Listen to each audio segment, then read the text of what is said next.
আজকে রান্না করব সরিষা পাবদা। যারা সরিষা পাবদা খাননি তারা রান্না করে খেয়ে দেখবেন, খেতে অসম্ভব ভালো লাগে। তো প্রথমে আমি মাছগুলো সাদা তেলে ভেজে নিচ্ছি। মাছগুলো ভাজা হয়ে গেলে উঠিয়ে তারপরে একটু পেঁয়াজ এবং গোটা জিরে, গোটা কালো জিরে দিয়ে ফোড়ন দিয়ে নিব।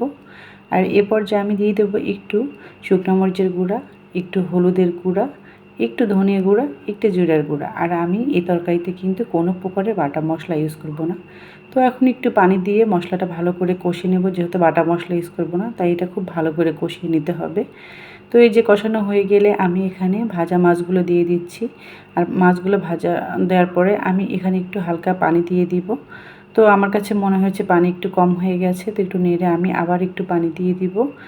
তো এখানে আমি আবার একটু পানি দিয়ে দিলাম বেশি করে। তো পানি দেওয়া হয়ে গেলে পরে আমি এখন বলক উঠে আসলে আমি দিয়ে দেবো সরিষা বাটাটা। সবখানি দিব না, আমি যতটুকু লাগে ততটুকুই দিয়ে দিব। তো এই যে আমার সরিষা বাটা দেওয়া হয়ে গেছে, আর এরপর যে আমার রান্নাও কিন্তু বলতে বলতে হয়ে গেছে। তো এই যে দেখেন রান্নার ফাইনাল লুক, মাশাআল্লাহ অনেক সুন্দর হয়েছে। আর সবাই ভালো থাকবেন আজকে এই পর্যন্ত, আর আমার জন্য একটু দোয়া করবেন। আল্লাহ হাফেজ।